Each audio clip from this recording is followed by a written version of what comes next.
ফ্যাসিবাদ বিরোধী আন্দোলনে আমাদের রাজপথের সহযোদ্ধা গণপরিষদ সভাপতি নুরুল হক নূরের উপর হামলা সহ সাম্প্রতিক কিছু ঘটনা স্পষ্ট দেশের স্থিতিশীল পরিস্থিতি ক্রমেই জটিল হয়ে উঠছে অথবা জটিল করে তোলা হচ্ছে। রাষ্ট্র এবং রাজনীতিতে সংস্কারের ব্যাপারে বিএনপি সম্পূর্ণভাবে একমত। সংস্কারের গুরুত্ব আছে বলেই বিএনপি 31 দফা কর্মসূচি ঘোষণা করার পরেও অন্তর্বর্তীকালীন সরকারের উদ্যোগে নেওয়া সংস্কার প্রস্তাবে সক্রিয়ভাবে সমর্থন এবং সহযোগিতা দিয়েছে।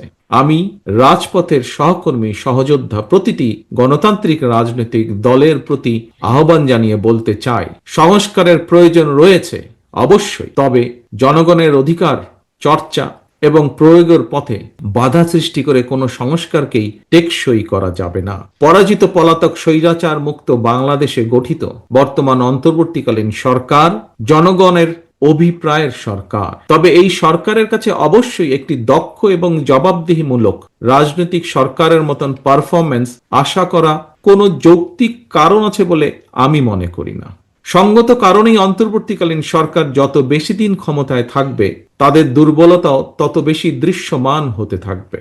বিভিন্ন পরিস্থিতি সামাল দেওয়ার ক্ষেত্রে অন্তর্বর্তীকালীন সরকারের দুর্বলতা যত বেশি প্রতীয়মান হবে, জুলাই গণ অভ্যুত্থান বিরোধী অপশক্তি 5ই আগস্ট নিয়ে তত বেশি বিভ্রান্তি সৃষ্টির সুযোগ পাবে।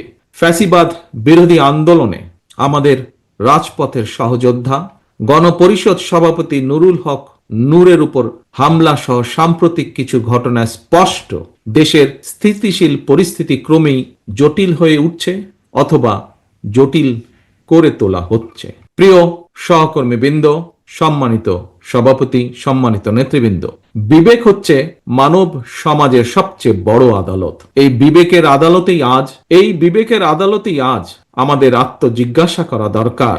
নির্বাচন হতে দেওয়া হবে না, এই ধরনের উচ্চারণ ফ্যাসিবাদ বিরোধী শক্তির ঐক্যকে দুর্বল করবে, নাকি পলাতক ফ্যাসিবাদী অপশক্তির পুনরুত্থানের প্রাসঙ্গিকতা তৈরি করবে? অতএব এখনো সময় আছে, আমাদের সতর্ক হওয়া দরকার। পরাজিত পলাতক অপশক্তি কিন্তু সুযোগের অপেক্ষায় ওত পেতে রয়েছে।